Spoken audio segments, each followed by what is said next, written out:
The martial arts are steeped in Taoist and Zen Buddhist principles, and anyone practicing them should be aware of the philosophical and religious implications of that. Wait a minute, is that true or not?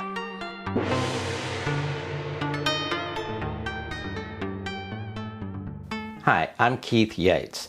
Today in this video we're going to be talking more about the history and philosophy behind the martial arts as opposed to actual physical techniques. Maybe I should start by saying back in the early 1980s I was a student at Dallas Theological Seminary. And even though I never touted my martial arts skills, I was a 5th degree black belt at the time and even teaching in several places around town. So a lot of my fellow seminary students, as well as some people from church, knew I was a karate instructor. So I would get questions about Christians being involved in the martial arts. A couple of the questions that I got was, aren't the martial arts all about learning how to fight, and didn't Jesus say to turn the other cheek?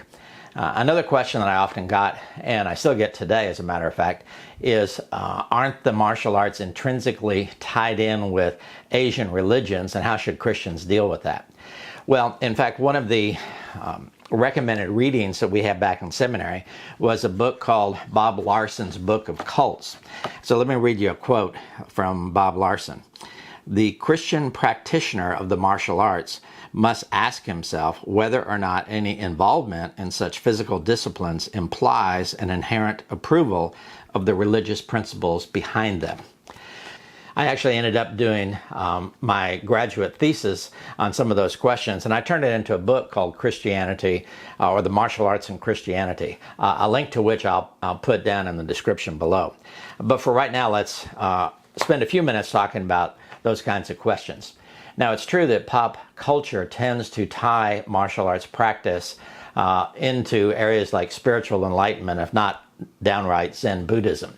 And you see it in things like the old television show Kung Fu. You see it in films where Steven Seagal will sit and meditate in front of the candles before he goes out and kills a bunch of bad guys. Or even in more modern films like The Last Airbender or Mulan with its talking about chi power. And I have to say, I've traveled all over the United States, both training and teaching, and I run into very few martial artists, even very senior martial artists, who can carry on an informed discussion about Taoism, let alone teach the tenets of that religion. But that still doesn't answer the question, are the Asian martial arts an intrinsic part of Asian religion? Or even as some critics say, are the martial arts really akin to practicing the occult? Well, if you look at the actual history of the martial arts from their beginnings in India and China as they traveled to Okinawa, Japan, and even Korea, the martial arts were largely developed by the warrior classes. Let me read you a couple of quotes. Here's a good one out of the book called Living the Martial Way by Forrest Morgan, who's a historian on the warrior arts. And he says, of course, Asian warriors were often religious, just as were the European knights. But the combative systems that they practiced were no more a part of their religious systems than is Western fencing a part of Roman Catholicism. And here's another one by Don Draeger, who's probably considered the most well-known historian on martial arts practice, on Asian martial arts. And he says, the spiritual aspects often associated with the martial arts were added in modern times and were not an intrinsic part of the ancient warrior practice.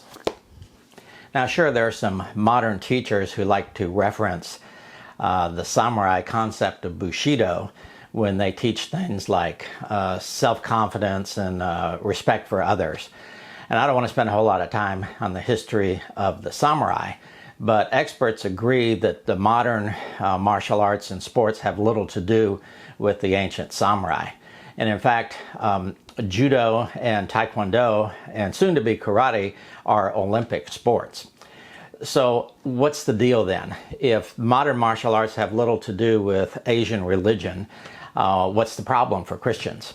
Well, certainly a vast majority of martial arts schools that teach as primarily a means of physical fitness and sport or even self-defense, Jesus' comments about turning the other cheek notwithstanding, there shouldn't be a problem for Christians, right?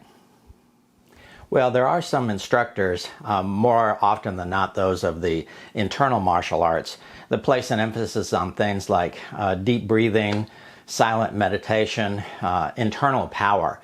You probably heard of ki, which is Japanese, or chi, which is Chinese.